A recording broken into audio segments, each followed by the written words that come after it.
I have a buyer that's been looking since the fall. $800,000 house at 2.8% interest versus today, they're still looking at that $800,000 house at 4.8% interest. Holy smokes, it's $700 more a month. That's like a really nice car. This is insanity. Hey guys, it's the Buy Sell Love SoCal team here, and we are back at it with another market recap where we dig into the real estate headlines so you don't have to. But first, if you could just take 1 second, only 1 second, press that like button. And if you haven't subscribed, if you could do that too, it would help us out tremendously. It doesn't cost you anything. There's no spam. We don't sell your information. Go ahead. We'll wait.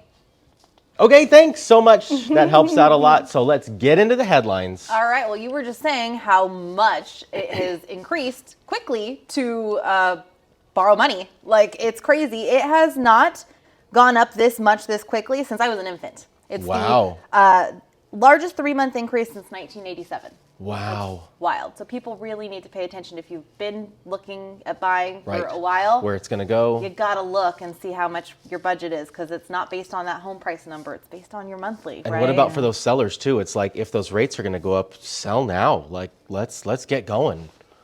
Wow. Start curbing. Oftentimes those sellers have to become buyers, so. Yes. Well, yes. hey, that's why we've got True. like that. But how is your buy before you sell? The bridge thing program. going? So the bridge program, if you don't recall, is where I do have a buyer that wrote non-contingent. So that means they don't have to sell their property in order to buy. And we got them into escrow. I'm happy to say that this buyer was not looking at all. He came to me on a Thursday. We showed the house on Saturday. We were in escrow by Tuesday. Wouldn't have been the winner had you been contingent. No, because we were in a multiple offer even a chance. situation and everyone else was contingent. These were all move up situations Yep. where people were moving up. But we do have some tips and tricks in our offer techniques where we can get people accepted pretty quickly. And yes, I'm happy to say that appraisal came in, the inspection came in. We are silent removing so far. contingencies today. awesome. We should be closed up by Monday. Wow. List the And then we will list their property awesome. right after. Yeah. Awesome. Yeah. Cool. And so the lender, you're just following their guide in this and Yes. step by step? Yes, the lender kind of gave the guidance on how to structure the timing as far as purchase and then sell. But you know, as far as our offer, we did clean up things pretty tight, and I do have a very easygoing buyer, so things did kind of align. But you know, if you really want to be aggressive in this market, this is just a little plug to listen to your agent. Yeah. Because this buyer did come to me and just said, I want the house. Just What do we gotta do? let's keep myself, you know, my money safe, but you tell me what we have to do. And we won on the first try. There was no counter or anything. We just got it. To even have an option of the bridge loan and be able to offer that to your client is huge. Because when I say that to people, their eyes cross. Other realtors, they're like, what? You what? can do that? Yeah. Yeah. Yep. So that's quite impressive and exciting to hear it come along and Yeah, I'm happy. close to closing us. I know, I'm so happy. So I have a question, especially for you guys out there. What do you guys think? Do you think there's a housing bubble? Do you think? You seeing daggers come out of my eyes right now?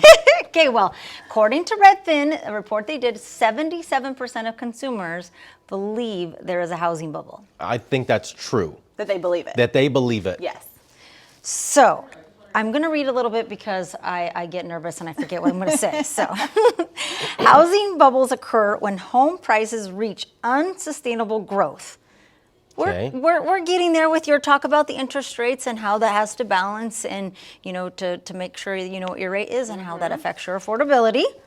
They eventually burst when demand can no longer justify the rapidly rising home prices. Now, we still have great demand, so that may be our saving grace in this, that we haven't had any kind of great decline or anything because we still have really strong demand. But this is in 2006. So we're still doing very tight lending, smart loans, credit remains tight. And speaking of lenders not issuing loans, I'm trying to get a home equity loan. For yourself? Yes. Okay. Okay. I just wanted to do a small loan. I want to refinance the second because I have a very small second. It's like $30,000, but it's at 5% interest. And that's high even now. And just need to do some repairs, do some things around the house. And why not? My son's going to college. Why not? Why not have that extra money there? Oh my gosh, you guys, you would think that I was asking for like $3 million. Every single document that they want, over and over and So over. guidelines are tight. And this is, And that's a good thing. That's why we're It's not so going tight. to end Yeah. up in that housing bubble like Exactly. we did in 2008. and It's a even good with the thing. money that I'm requesting, they're still going to be at like a 70-30 loan to Oh, value wow. ratio. Wow. It's not like I'm even jumping up to the 75 or 80%. That's could be more risky if you will. Going back to that question though of like where we see the bubble burst when the demand strips, so then I would play devil's advocate and I would say, okay, if the interest rates go too high and the demand does go down, Wanes, yeah. does it wane too much where there is no more demand?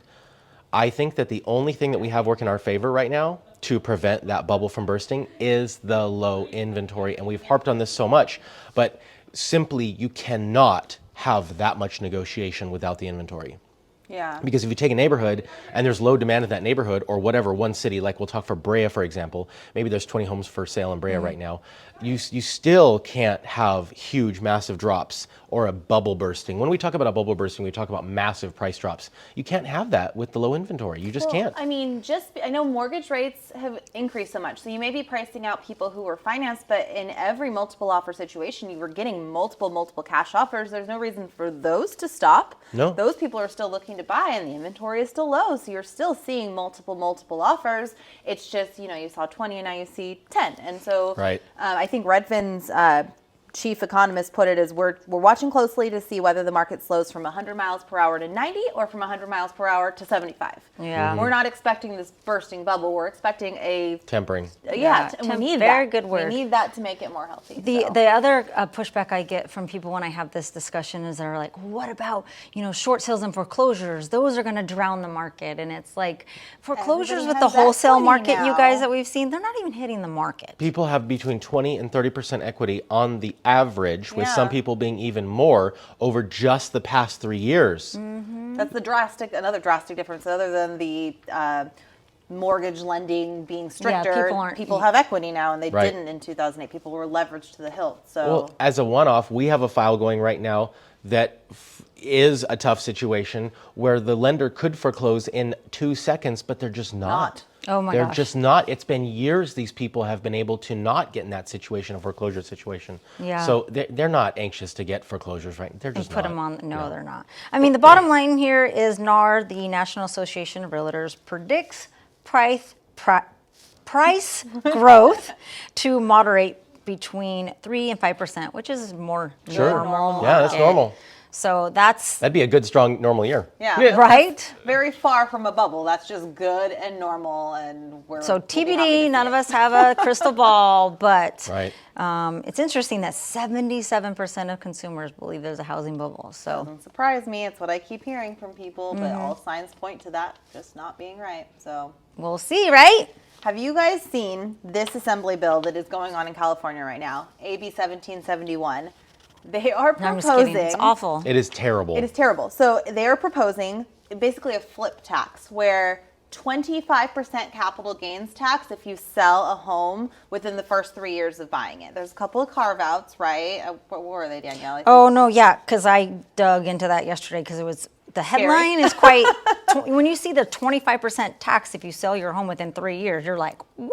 Because What? flippers Longer. usually try to get done in 90 months, 90 yeah, days, 6 max. months. Well, I didn't see the flip part. I just read the headline. Yeah. And so you're like, oh my gosh, because you look at like, what about military families? They get stationed and they get, reposted There's somewhere. a carve out for that. So right? yeah, so it's active duty military and the deceased. And if it's your first primary residence, obviously you would be exempt. Okay, so really this is going to impact people who are flipping. Which Yes, as you I- said at the beginning. Yeah. I feel like so many people, kind of like landlords, people also look at flippers and are like, oh well, like should they be like allowed to do that or? Absolute. But they're providing a service. People don't They are. have the funds to take a distressed property, buy it, and then do something with it. That's And an absolute service. I don't think you recognize this until you live on a street. I don't right now, but I've noticed where you have a street of all nice homes and you have one bad one.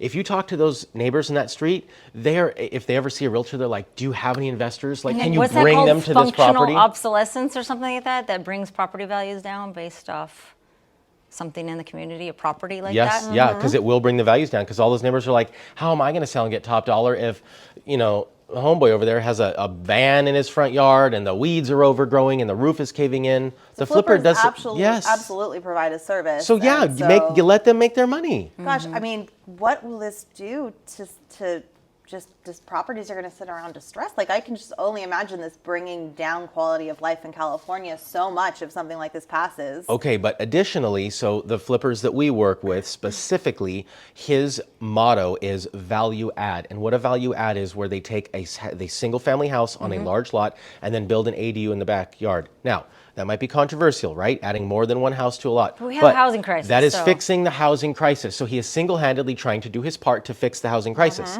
This will prevent him from working that into his business model. Aren't his margins like 30%? So They 25%. usually work off of a 30% margin, and so this is not good. This is And all so bad. that's 3 years, and I think it goes down on a sliding scale up to even 7. So like it 7 years is a lifetime.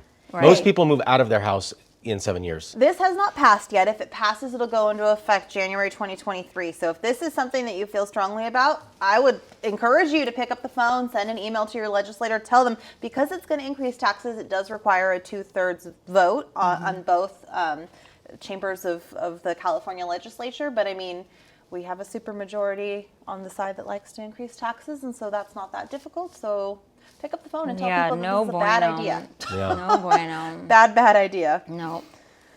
I Other think- ways that California can get money rather than that. Because what are those homeowners going to? What are those flippers? Excuse me, going to do? Rent it? Well, And then they would turn it into rentals. And so, do you want a nice house that's going to be sold on the resale market, or most homeowners that I talk to get a little squirrely when you talk about turning the neighborhood into all the renters? Right? So, Right? yeah. So I can't even think of where the silver lining is in this. Or you'll turn it into just corporations that buy up massive blocks of houses that turn them into rentals instead then of they the just- individual flippers. And You they- gotta look at the big picture, and this is just it's based on a misguided notion that Yes, that it's not- based on the misguided notion that our pricing in California is being driven up primarily by flippers. And that is just It is not the not. case. It is not. It is not. No, So, no, it is anyways, Anyway, I think that's that is this the week's headlines news. for this week. We'll Yeah, bring you that's more the big next ones. week. Again, Yes. subscribe so you don't miss next week. Please do. It doesn't harm you. It helps. Thank you so much. Thank Thank y'all. you.